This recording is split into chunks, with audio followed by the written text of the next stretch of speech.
Beep, beep, beep, beep, beep, beep. Welcome to the Court of the EDI Jester. Look, it's a bit brighter now, see, because the day is here. It's not easy when you're filming in the middle of the night, I got to tell you. Right, so, hello, hey, here, what's going on? What's going on with the General Medical Council? Become a warrior teacher, General Medical Council. Fuming I is, right? So become a warrior teacher, you know, buy me do the thing, right? The usual stuff, right? Because this is just beyond the pale. This is the General Medical Council of mine. I was talking to a doctor yesterday about this, so I thought I'll ring a couple of doctors I know, so I rang them up. And they said the General Medical Council are unfit for purpose. What a surprise. Unfit for purpose, that was the words they used. They said they're completely captured along with everything else, the medical schools. Doctors are now constantly being sent on shitty training courses, you know. We want you to go on a training course, here it is, this is the link to the module, and then they have to read shit and tick. You know, it's appalling. It's absolutely appalling. I mean, I never thought I'd say it, but I think it's probably true that there ought to be some kind of national registration for corporate and company trainers. There should be, right? There should be like, you know, like nurses, the NMC, you know? People should have to prove they can do what they do, right? Like teachers have to do it, right? Teachers have to, you know, I think it's called CPD, Continuous Professional Development, which I've done all my life. It's natural for me as a teacher, right? Why not? Because these, you know, they turn up with a flip chart and a pen. You are, now go and teach some people. It's just bloody nonsense. So the GMC, what the hell's wrong with these bloody people? I don't know. The GMC removes all references to mother from maternity document. How does one do that? I mean, it's so deeply offensive on so many levels. It's hard to understand how whoever it was that instigated this bloody nonsense has been able to do so and get away with it. But they have, by the look of it. So the article comes from the Telegraph by Alex Barton on the 16th of September. Thank you for this, Alex. And here, the General Medical Council has removed all mention of mothers from a maternity document for its staff. Updated internal guidance for GMC employees who become pregnant. GMC employees who become pregnant. Women, right, seen by the Telegraph, has replaced female-specific language with gender-neutral terms throughout, using phrases like surrogate parent instead of surrogate mother. Its internal menopause policy document has been updated and is stripped of references to women. Only women have the menopause. Men have the andropause, right? Which is like, you know, nowhere near the same thing. We just get a bit hot occasionally. Ooh, bit of a flush. Man of a certain age. What are they doing? Nutters, right? This is serious, I know, but the GMC, which serves as an independent regulator for doctors, no, it doesn't. The GMC, which serves as another arm of the LGBTQ and the LGBTQ Stasi, right? Okay. And aims to improve medical education and practice across the UK, doing exactly the opposite. You're inculcating ideological bullshit into your work, which you shouldn't be doing. What are you doing?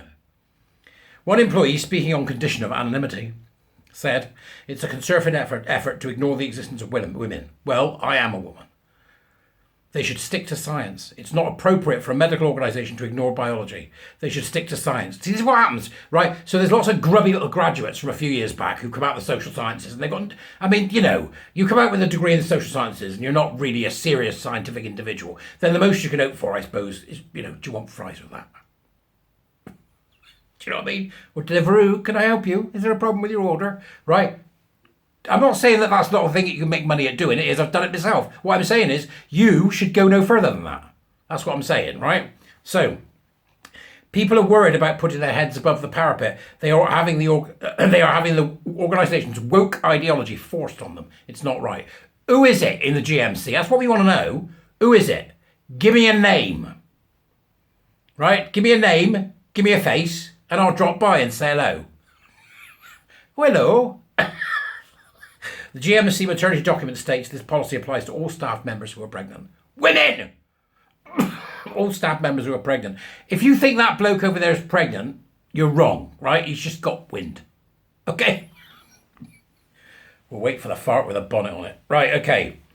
The GMC's menopause policy, a separate document, also suggests menopause doesn't only affect women. We are committed to ensuring the health, safety and well-being of all staff by providing support for colleagues experiencing the menopause. It says only women get the menopause. You've got to stop this. Now, we will work proactively to make adjustments where necessary to support individuals experiencing menopause. So does that mean that just that adjustment thing, right? Does that mean those LARPing men, who some of whom think they grow ovaries, some of whom think they magically acquire a cervix, right? It's like cervix arrivals. Cervix arrivals, right? You're gonna start helping them with their affirmation because they'll want it, mind, for the fetish. So what about them? You're going to do them as well? Because you can't do one without the other, can you? Because you're hoisted by your own petard. Is it? You're going to do both? GMC? Are you? Tell me. Speak. The GMC says the menopause in the document is a natural event in some colleagues' lives during which they stop having periods. It usually occurs between the ages of 45 and 55 and typically lasts between 4 and 8 years. However, each person's experience will be different. Well, each person's experience of the menopause will be different, but you're still a woman, right? And it's still the menopause. You absolute, unmitigated, anti-science morons. There needs to be an investigation. You're supposed to be a regulating body. You're supposed to be steeped in the language of science. You're supposed to be steeped in reality. You are not supposed to be wanking off the social justice knob. Right? It's that simple. Menopause is a very individual experience. That's the sub-headline, by the way. Is it? Yes. But it's still the menopause, and you're still women. What's wrong with these people? The average age for a person to undergo the menopause in the UK is 51. We recognise the menopause as a very individual experience and that people will be affected in different ways. In April, the National Institute for Healthcare and Excellence, a taxpayer-funded quango providing national guidance across the NHS, rolled out a style guide which advised that while sex can be used, if talking about biology, non-gendered language can be used elsewhere. So NICE has gone as well. So that's NICE and the GMC. That's the entire governing body and the, sort of like the sort of leveler. NICE, National Institute for Clinical Healthcare and Excellence, and the GMC are both gone. They're both gone. Come on, Rishi. God, this government is pathetic, isn't it? Pathetic with a capital P. It'll be fun to see what happens when Labour gets in, isn't it? Helen Joyce. Ooh, she of great florality. Director of Advocacy at Sex Matters, the campaign group, said it beggars belief that one of the UK's leading medical organisations has erased the word mother from its maternity policy, particularly at a time when other public bodies are starting to consider how they roll back from similarly misguided policies. Has the GMC not seen the growing body of evidence that sex-based language is crucial in maternity healthcare? And did it not notice that 1,400 clinicians wrote to the NHS earlier this year demanding that the word mother be reinstated in women's health advice? By rewriting its maternity policy to be gender neutral, the GMC is sending a hostile message to women in medicine. Sex-based language needs to be reinstated as a matter of urgency. There's much more to the article, so I'll leave you to go and have a look at the rest of that. The link to the Dewberry, to the article is in the Dewberries. I would say this. We are in a very serious situation when both the GMC and NICE, the National Institute for Clinical Healthcare and Excellence, are pandering to the LGBTQ nutcases. Okay? So I don't know what to tell you. It seem to be getting worse, not better, and I don't know where our governments are. I mean, yesterday, Lucy Powell, who's my MP, was out, going, oh, LGBTQ people are so hard trodden on, hard done by. We're going to help their small bit. They're all gone. They're all completely mental. And it's whether you like it or not, it's the left. Right? And I know you don't like that. I know it upsets people. It upsets my warrior teachers. They sit there when I start talking about it, sour-faced. And then they go, yeah, you're right. Right? It's the left. This is the left, folks. You've only got to look at what happened to that thing, Let Women Speak in Dublin. The bloody, people there with Lenin flags and communist flags, forgetting 30 million died. It's how we're allowing this behaviour to happen is beyond me.